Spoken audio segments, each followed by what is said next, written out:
Olá pessoal, já parou para pensar como é que as coisas são formadas, do que é constituído pelos materiais da natureza, de que é feito determinado material, qual é aquela partícula que origina as demais coisas? Então, fica comigo que nesse vídeo a gente vai falar um pouco sobre os modelos atômicos, tá bom? Desde já, peço que vocês se inscrevam no canal e vamos à aula.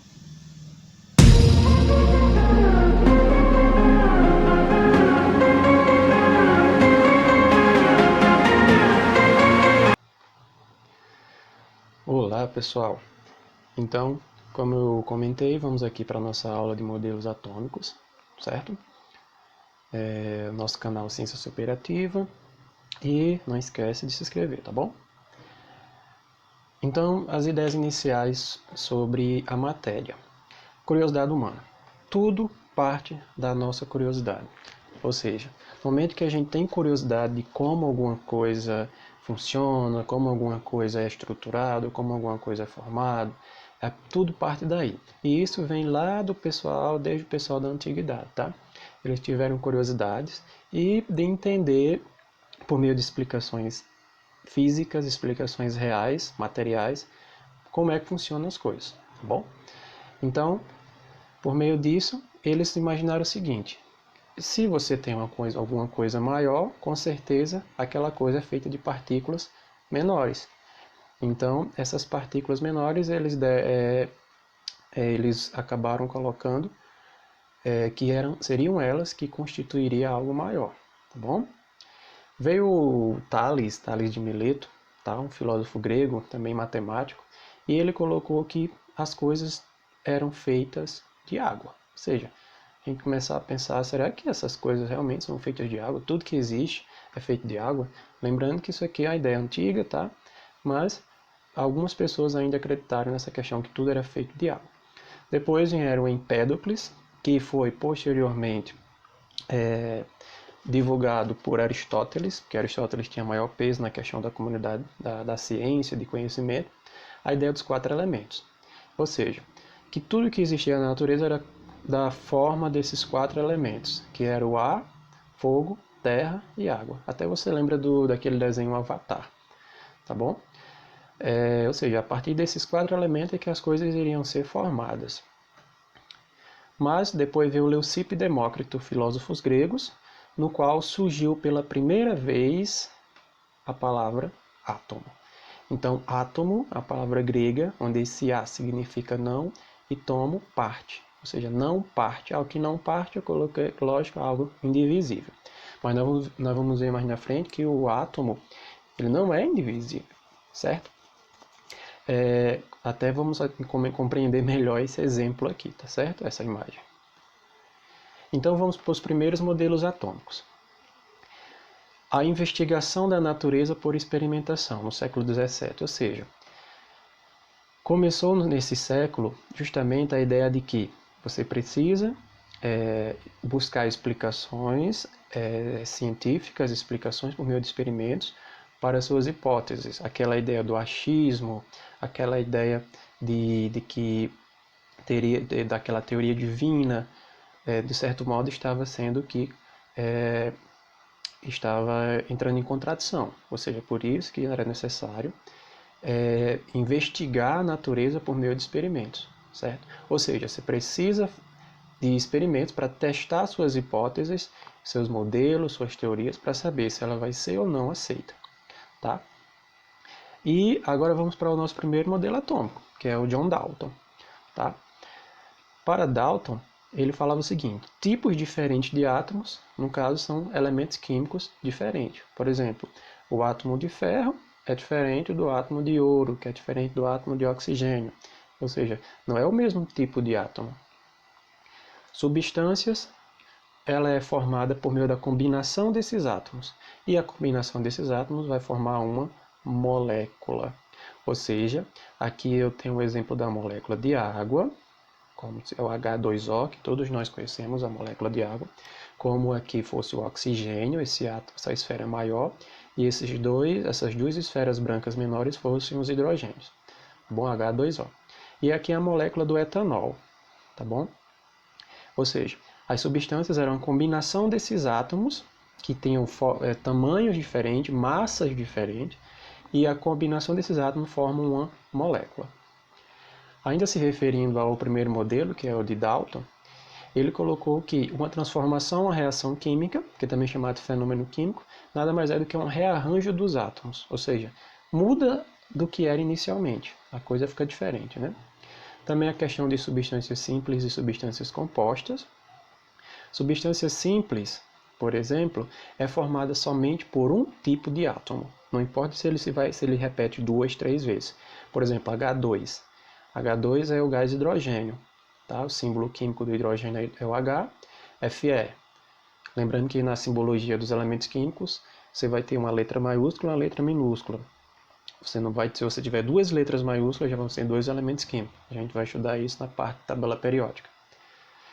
Aqui é o do ferro, aqui é o ouro, Au, que é derivado do latim aureum, e o O2, que é o gás oxigênio. Por exemplo, aqui eu coloquei essa imagem do mergulhador, aqui apontando para o cilindro de gás oxigênio. Ou seja, o gás oxigênio só tem um tipo de elemento químico, substância simples. Mas olha a diferença aqui, substância composta. Ó, você já vê duas letras maiúsculas, no caso nitrogênio e hidrogênio, que aqui é amônia. Aqui óxido de ferro 3. Aqui H2O, a água.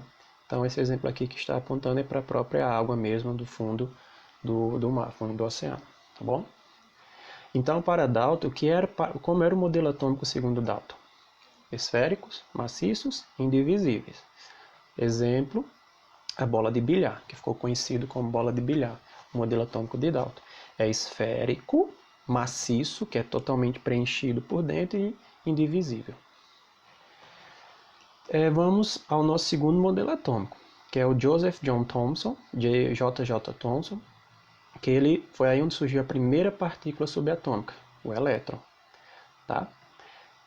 Estudos, na época, o que estava em alta, estudos sobre eletricidade e raios catódicos. Esses raios catódicos é um feixe luminoso que vai a um conjunto de partículas. E a eletricidade também estava muito em alta nessa época.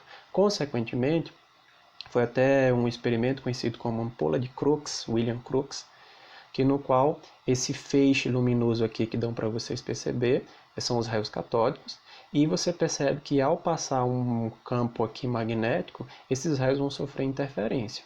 Ou seja, se esses raios estão sofrendo interferência, então quer dizer que o modelo de Dalton, que dizia que o átomo era indivisível, ou seja, não tinha nada, tem sim alguma coisa dentro, porque está tendo influência aí, ó. Foi aí onde Thomson elaborou seu modelo atômico. Para Thomson, o átomo seria uma esfera de carga elétrica positiva encrustada de partículas negativas. Ficou conhecido como o modelo do pudim passa, o Bloom pudim, tá? Que é um tipo de comida bem comum no país do Thomson. Mas aqui eu costumo dizer também que pode ser o nosso, que é mais conhecido, o panetone também, né? Ou seja, você tem uma massa positiva com as esferas, no caso aqui pode ser um panetone trufado, que são essas bolinhas de chocolate, negativo, tá bom? Então a primeira partícula subatômica no segundo modelo atômico de Thomson. Prótons e nêutrons. O fenômeno da radioatividade, de Marie Pierre Curie. Inclusive a Marie Curie foi a primeira mulher a ganhar o prêmio Nobel, 2 prêmios Nobel.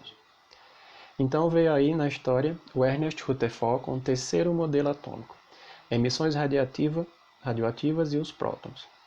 No caso, Rutherford ele era adepto ao estudo da partícula da radiação emissão alfa, que mais tarde esse termo emissão ficou como partícula.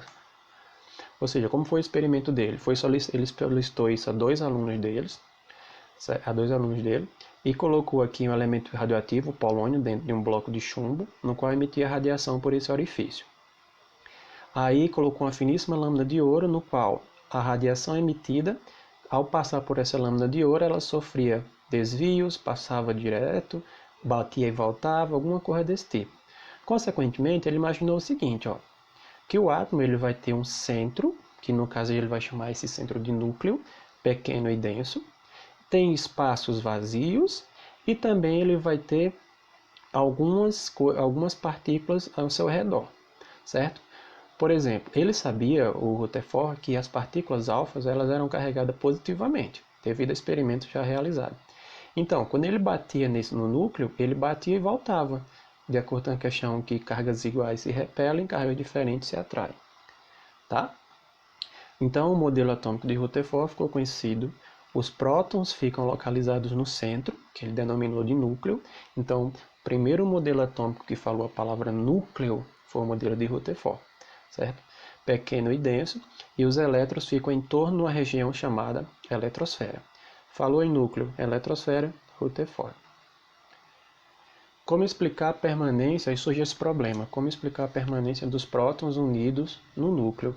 Ou seja, se eles são cargas positivas, como é que eles vão estar todos pertinho um do outro? Então, imagina, cargas iguais elas vão se distanciar, cargas diferentes elas têm uma tendência de atração. Então entrou o James Chadwick com a descoberta da terceira partícula subatômica, aqui o James Chadwick, que foi os nêutrons. Massa igual ao dos prótons, mas sem carga elétrica, ou seja, o nome já está falando, é neutro. Foi justamente os nêutrons que fez com que os prótons eles ficassem concentrados no núcleo. Mas lembrando que no estudo da radioatividade, quanto maior a quantidade desses prótons e nêutrons, mais instável será o núcleo atômico. Tá bom? E a eletrosfera em camadas, que é aí onde vai entrar o quarto modelo atômico, que já vai para uma parte da física quântica. Aqui tem até aspectos relacionados ao Albert Einstein, mas veio o Niels Bohr. Tá? O Niels Bohr ele falou o seguinte: os elétrons se organizavam em camadas, níveis de energia ao redor do núcleo.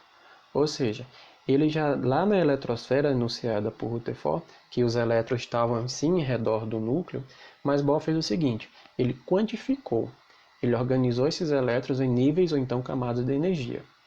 E cada camada suporta certo número de elétrons. Por exemplo, aqui nós vamos dar uma abordagem aqui, que aqui a gente tem as camadas K, L, M, N, O, P, Q, ou então nível 1, 2, 3, 4, 5, 6, 7, tá? E à medida que você distancia do núcleo, você faz isso, a energia aumenta, tá? Então ele organizou os elétrons em níveis de energia, tá? E cada camada ou nível só suporta determinada quantidade de elétrons. Ele também discutiu sobre essa questão aqui, que um elétron, ao receber alguma fonte de energia, pode ser um fotoluminoso, alguma coisa, se ele não suportar ficar na camada no qual ele está, ele vai dar um salto quântico, e só que depois ele vai acabar perdendo essa energia, ele volta para essa camada onde ele estava inicialmente. Isso acontece, pessoal, nos fogos de artifício, tá? Cada elemento químico tem uma cor.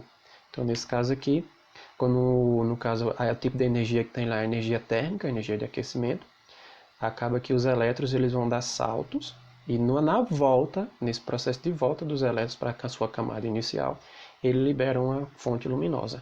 No caso, cada elemento vai ter uma cor diferente, tá bom? Os fogos de artifício são uma aplicação disso aqui. Então, em relação aos nossos modelos atômicos de Thomson, primeiramente Dalton, depois Thomson, depois Rutherford, depois Bohr, esses 4 modelos atômicos.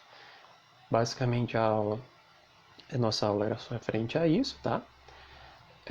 Agradeço muito e bons estudos, tá bom? Bom, espero que tenha contribuído um pouco com esse vídeo curto, tá? Lembrando que eu coloquei apenas as ideias básicas, as ideias iniciais, mas que por meio delas você já consegue fazer um bom estudo, tá? Você já consegue ter uma boa diferenciação dos modelos atômicos e por meio disso responder as atividades e se preparar para algum outro tipo de exercícios dentro do assunto, tá bom? Espero que tenha gostado e valeu!